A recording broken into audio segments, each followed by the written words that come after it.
मेरे प्रिय भाई और बहनों, मैं ऐसे कई विश्वासियों और मसीहियों को देखा हूं जो पहले अच्छे विश्वासी थे, लेकिन अब या तो अल्प विश्वासी हो गए, अंधविश्वासी हो गए, अविश्वासी हो गए, या नाम के वास्ते ईसाई, मसीही और विश्वासी हैं। ऐसा क्यों? क्योंकि उनका विश्वास घट गया है। उनका विश्वास घट गया है। एक विश्वासी की ताकत, एक मसीही की ताकत उसका धन नहीं है, बल्कि उसका विश्वास है। उसका विश्वास घट जाएगा तो उसकी ताकत भी घट जाएगी, वो निर्जीव सा हो जाएगा, उसके अंदर कोई रौनक नहीं होगी। तो एक विश्वासी की ताकत विश्वास है। हम पढ़ते हैं मार्कुस के सुसमाचार की अध्याय 9 में कि प्रभु यीशु के पास एक व्यक्ति अपने बेटे को लेके आता है। पहले वो अपने बेटे को लेकर यीशु के शिष्यों के पास गया था, लेकिन शिष्य उसके अंदर जो अबदूत था उसको निकाल नहीं पाए। तो यीशु के पास आता है और कहता है कि आप कुछ कर सके तो हम पर दया कीजिए। प्रभु ने कहा, क्या कहा? हम कर सकें?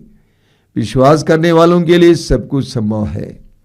उस समय वो व्यक्ति घोषित करता है कि प्रभु, मैं विश्वास करता हूं, मेरे अल्प विश्वास की कमी को पूरा कीजिए। मैं विश्वास करता हूं, लेकिन मेरे अल्प विश्वास की कमी को पूरा कीजिए। शायद हमें बार बार ये प्रार्थना करनी है, प्रभु मैं विश्वास करता हूं, मेरे अल्प विश्वास की कमी को पूरा कीजिए। लूकास के सुसमाचार के अध्याय 17 उसके वाक्य 5 में प्रभु यीशु के शिष्यों ने प्रभु से कहा, प्रभु हमारे विश्वास को बढ़ाइए, हमारे विश्वास को बढ़ाइए। तो हमारा अल्प विश्वास पक्का विश्वास कैसे बनेगा? उसके लिए हम क्या करें? मैं आपके सामने 3 बातें रखना चाहता हूं। सबसे पहली बात है आध्यात्मिक और अच्छी संगति ढूंढना और उनका साक्ष्य सुनना। आजकल हम कहते हैं कि बहुत सारे हमारे युवक युवतियां बुरी संगति में पड़कर बर्बाद हो रहे हैं। युवक युवतियों की क्या बात कहें, अन्य लोगों की भी ये बात है। तो मुझे बताओ कि तुम्हारे दोस्त, तुम्हारी संगति क्या है, मैं बताऊंगा तुम कैसे हो। हमारी संगति हमें बनाती है या बिगाड़ती है। हमें अच्छी संगति ढूंढने की जरूरत है। हमारे देश में सत्संग की प्रथा है। सत्संग का मतलब है संतों की संगति, अच्छी संगति, आध्यात्मिक संगति। इसलिए हमें आध्यात्मिक लोगों की संगति ढूंढने की जरूरत है। मुझे बड़ी खुशी है कि इस कोरोना काल के बाद हमारे आश्रम में बहुत सारे परिवार दूर दूर से आते हैं, और ऐसे लोग भी आते हैं जो कभी आध्यात्म में प्रवेश ही नहीं किए थे, जिनका आध्यात्मिक जीवन बहुत उथला था, लेकिन वे यहाँ पे आते हैं, रहते हैं, प्रार्थना करते हैं, लोगों की संगति में रहते हैं और पूरी तरह से ताजा बनकर चले जाते हैं, विश्वासी बनकर चले जाते हैं। तो आध्यात्मिक संगति से हमारा विश्वास बढ़ता है। आप जानते हैं हमारे आश्रम में हजारों की संख्या में ख्रिस्त भक्त आते हैं। वे कैसे आते हैं? हम उनको बुलाने नहीं जाते हैं, हमारा कोई एजेंट नहीं है, हम कोई पब्लिसिटी नहीं देते हैं। एक व्यक्ति ने प्रभु का अनुभव किया, वो जाकर दूसरों को बताता है। वो प्रभु का अनुभव करता, वो तीसरे को बताता है। आध्यात्मिक संगति के द्वारा लोगों का विश्वास बढ़ता है। और साक्षी का भी बहुत बड़ा महत्व है। अच्छे अच्छे साक्षी सुनिए, अच्छे अच्छे साक्ष्यों के द्वारा आपका विश्वास बढ़ेगा। हम यूहन्ना के सुसमाचार के अध्याय 4 में समारी स्त्री के बारे में पढ़ते हैं, जिसके बारे में वहां पर वर्णन है कि वह दोपहर के समय पानी भरने के लिए कुएं के पास आई थी। हम जानते हैं कि नारियां सुबह जाती हैं या शाम को जाती हैं, लेकिन यह नारी दोपहर के समय पानी भरने आई थी। क्यों? दूसरों की नजरों से बचने के लिए, क्योंकि उसका जीवन अच्छा नहीं था। उसके 5 पति हो चुके थे और एक छठे पुरुष के साथ रह रही थी। दूसरों की आंखों से बचने के लिए दोपहर के समय वो पानी भरने आती है और उसकी मुलाकात यीशु से होती है।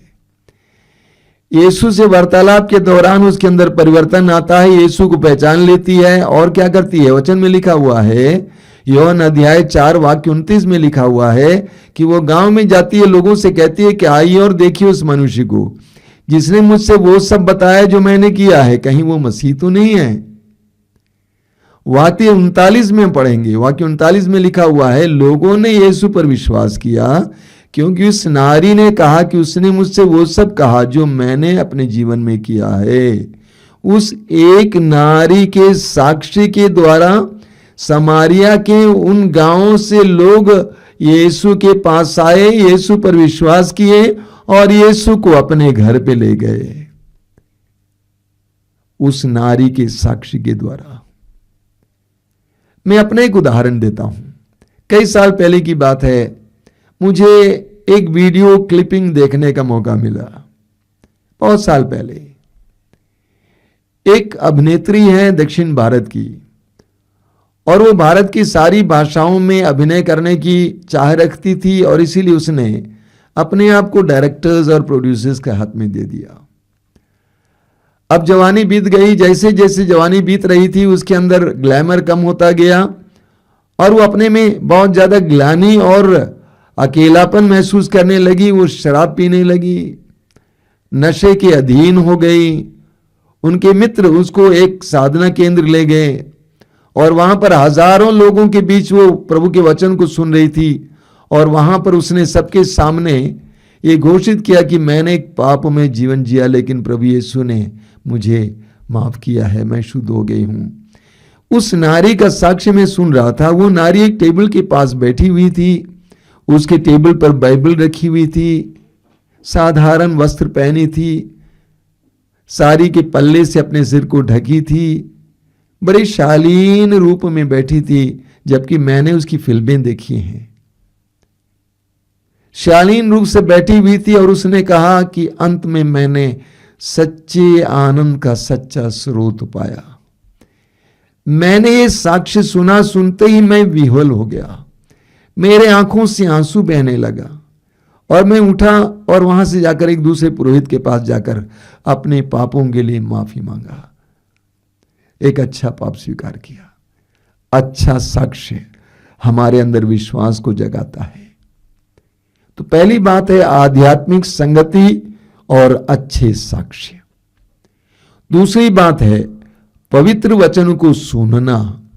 रोमियों के पत्र की अध्याय 10 वाक्य 17 में संत पौलुस कहते हैं, सुनने से विश्वास उत्पन्न होता है और जो सुनाया जाता है वो मसीह का वचन है। सुनने से विश्वास उत्पन्न होता है और जो सुना जाता है वो मसीह का वचन है।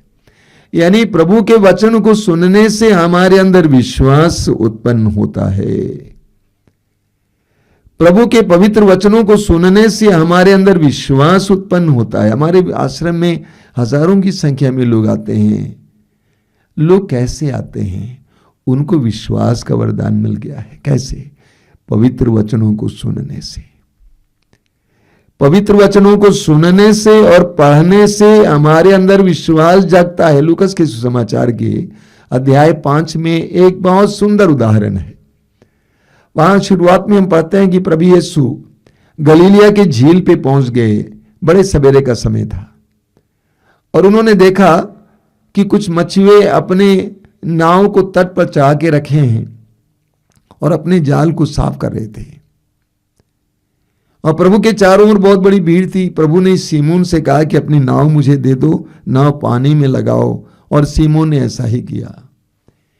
प्रभु यीशु और सीमोन नाव में बैठ गए और प्रभु ने वचन सुनाया।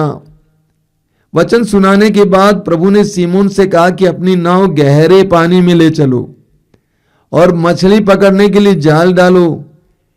सीमोन ने कहा, गुरुवर, रात भर हमने परिश्रम किया, हमने कुछ नहीं पकड़ा, लेकिन आपके कहने पर मैं वो करूंगा। देखिए, पेतरुस पेशे से मछुआ था।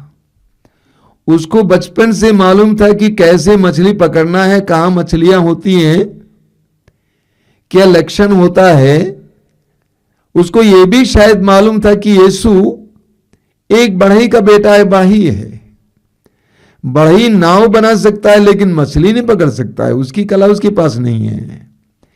सीमोन जानता था कि यीशु एक बढ़ई है, इसके बावजूद सीमोन ने यीशु से क्यों कहा कि आपके कहने पर मैं जाल डालूंगा? क्योंकि सीमोन ने प्रभु की वाणी को सुना और सीमोन के अंदर विश्वास जग गया। ये साधारण इंसान नहीं है, इसके अंदर ताकत है, शक्ति है, दैवी शक्ति है। इसलिए सीमोन ने कहा आप कहते हैं तो हम नाव जाल बिछाएंगे, और ऐसा ही हुआ और इतनी मछलियां फंस गई कि नाव डूबने डूबने को हो गई। प्रभु के पवित्र वचनों को सुनने से हमारे अंदर विश्वास जगता है।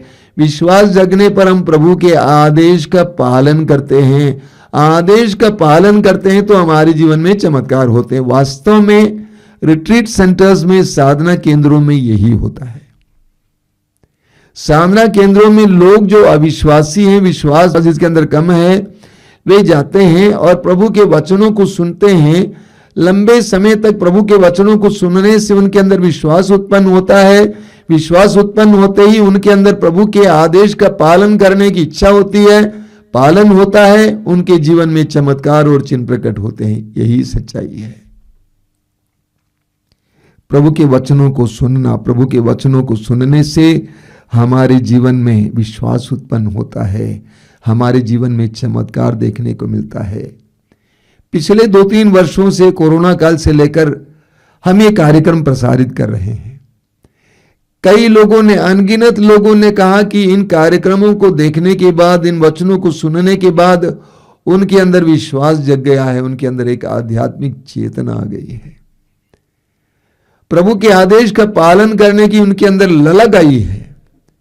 प्रभु के वचनों को सुनने से हमारे अंदर विश्वास जग जाता है। एक दूसरा उदाहरण लीजिए, मत्ती के सुसमाचार के अध्याय 8 में हम पढ़ते हैं कि प्रभु यीशु पहाड़ी पर से उतर आ रहे थे और उनके साथ एक बहुत बड़ा जन समूह था।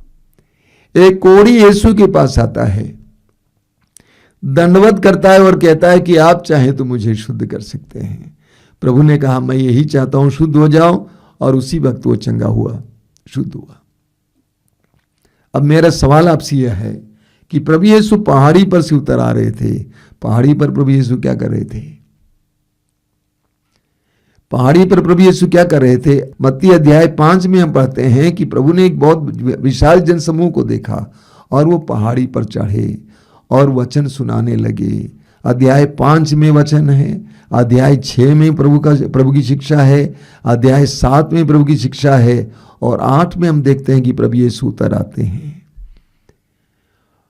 उस कोढ़ी को यह सौभाग्य नहीं था कि लोगों के बीच में बैठकर वो वचन सुने, क्योंकि वो कोढ़ी था, समाज से अलग रहता था। लेकिन उसने दूर से प्रभु की वाणी को सुना।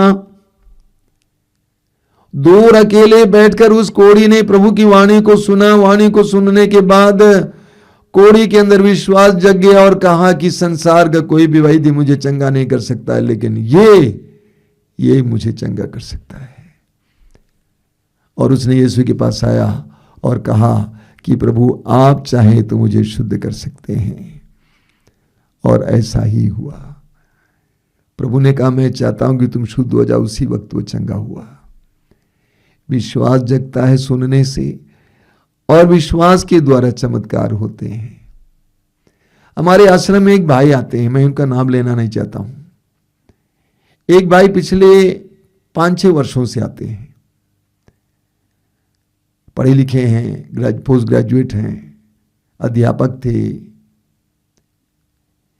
एक बार जब आश्रम में आत्माभिषेक साधना चल रही थी जो सिर्फ मसीहों के लिए है, और ये भाई पहली बार आश्रम आए थे, चुपके से भीड़ में बैठ गए। मैं पहचान नहीं पाया, अगर पहचान जाता उनको बोल देता थी कि आपके लिए नहीं है। तो वो भाई वहां पे बैठ गया। पहले दिन वचन सुना, उसको बहुत अच्छा लगा। उसने मुझसे कहा मुझे प्रज्ञा मिली, और धीरे धीरे वचन सुनने लगे। उसके बाद बाइबल पढ़ने लगे। आज वह एक पक्का विश्वासी है, दृढ़ विश्वासी है। नतीजा उसके जीवन में ऐसा चमत्कार हुआ कि वो 7-8 हजार के लिए एक स्कूल में पढ़ाता था, आज हजारों रुपयों का कारोबार चलाता है। प्रभु के वचन को सुनने से, पढ़ने से हमारे अंदर विश्वास उत्पन्न होता है, और विश्वास उत्पन्न होता है तो हमारे जीवन में चमत्कार होते हैं। हम पढ़ेंगे स्तोत्र ग्रंथ में, स्तोत्रकार कहता है, स्तोत्र 119 उसके वाक्य 99 में स्तोत्रकार क्या कहता है, मैं तेरी शिक्षा का मनन किया करता हूं, इसलिए मैं अपने शिक्षकों से अधिक बुद्धिमान हूं। बहुत सुंदर वचन है। मैं तेरी शिक्षा का मनन किया करता हूं, इसलिए मैं अपने शिक्षकों से अधिक बुद्धिमान हूं। प्रभु का वचन हमें बुद्धिमान बना देता है। प्रभु का वचन हमारे अंदर शुद्धता लाता है। हम शुद्ध हो जाते हैं, हमारी बुद्धि एकाग्र होती है। मेरी बहुत बड़ी बड़ी सभाएं भारत के विभिन्न जगहों पर होती हैं। कई बार मैं मंगलूर में, कर्नाटक के मंगलूर में सभा करने गया था। एक बार एक जगह सभा दे रहा था। शाम को सभाएं होती थी और सुबह मैं लोगों से मिलता था। लोग प्रार्थना के लिए और काउंसलिंग के लिए आते थे।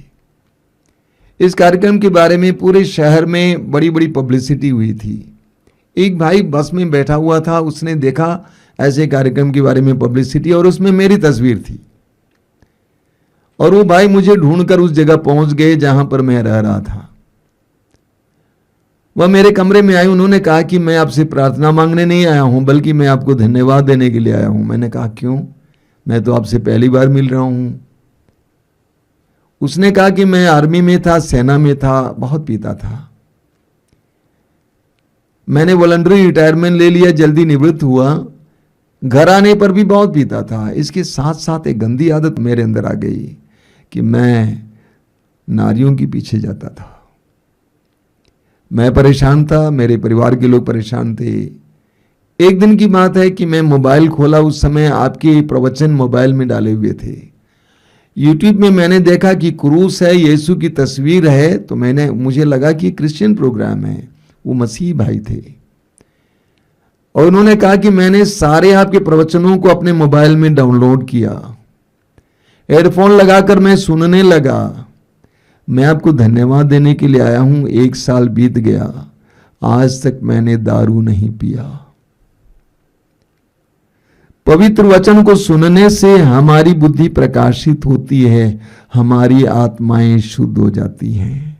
वचन में लिखा है, स्तोत्रकार कहता है स्तोत्र 1 में उसके वाक्य 2 और 3 में, जो प्रभु का नियम हृदय से चाहता और दिन रात उसका मनन करता है, वह उस वृक्ष के सदृश है जो जल स्रोत के पास लगाया गया, जो समय पर फल देता है, जिसके पत्ते कभी नहीं मुरझाते।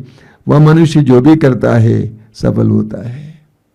कितना सुंदर वचन है। लिखा हुआ है, जो दिन प्रभु का नियम हृदय से चाहता, यानी प्रभु का वचन हृदय से चाहता और दिन रात उसका मनन करता है, वह उस वृक्ष के सदृश है जो जल स्रोत के पास लगाया गया, जो समय पर फल देता है, जिसके पत्ते कभी मुरझाते नहीं। वह मनुष्य जो भी करता है सफल होता है।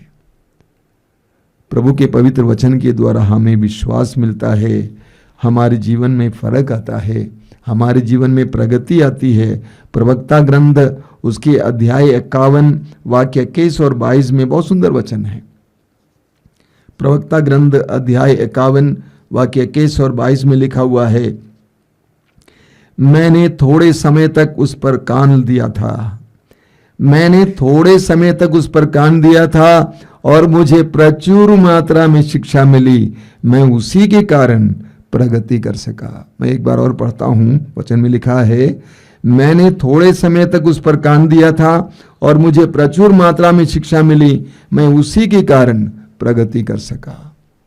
प्रभु के पवित्र वचनों को सुनने से हमारे जीवन में विश्वास उत्पन्न होता है और विश्वास के द्वारा हमारे जीवन में चमत्कार पर चमत्कार होते हैं। इसलिए प्रभु के वचन को सुनिए, प्रभु के वचन को पढ़िए, उसके द्वारा आपका विश्वास बढ़ेगा।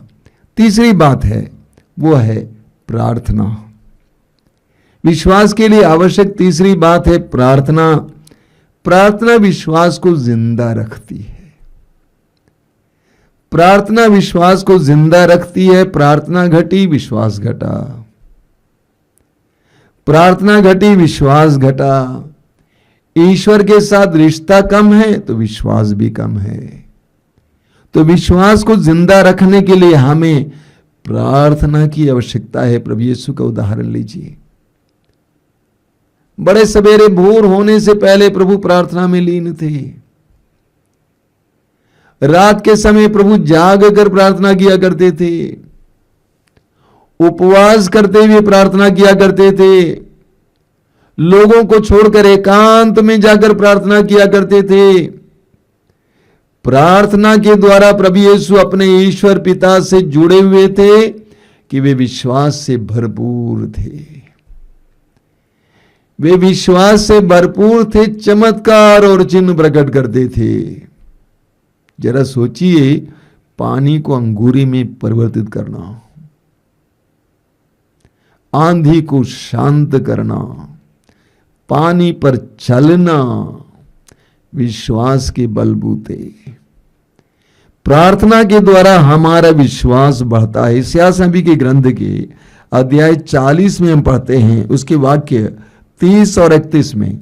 यशायाह नबी अध्याय 40 वाक्य 30 और 31 में वहां लिखा हुआ है, जवान भले ही थक कर चूर हो जाएं और फिसल कर गिर पड़ें, जवान भले ही थक कर चूर हो जाएं और फिसल कर गिर पड़ें, किंतु प्रभु पर भरोसा रखने वालों को नई स्फूर्ति मिलती रहती है।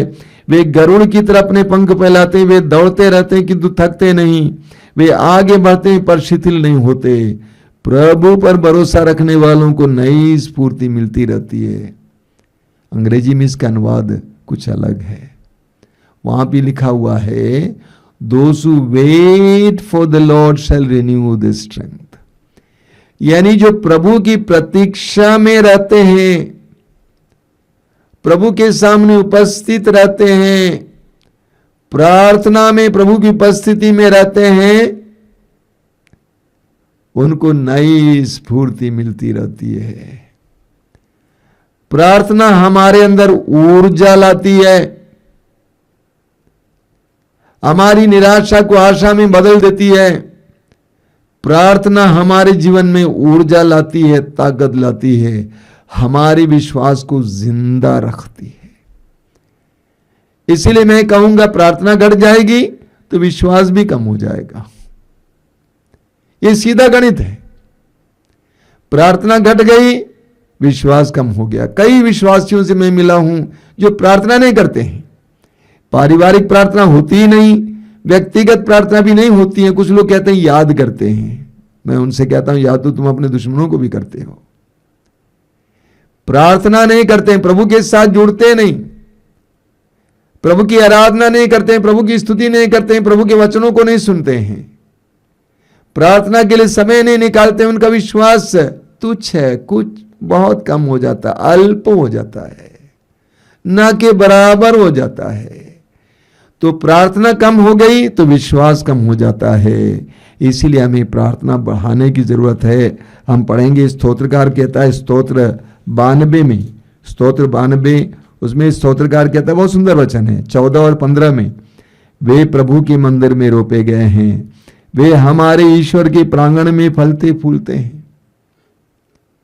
वे प्रभु के मंदिर में रोपे गए हैं और वे हमारे ईश्वर के प्रांगण में फलते फूलते हैं। वे लंबी आयु में भी फलदार हैं, वे रसदार और हरे भरे रहते हैं।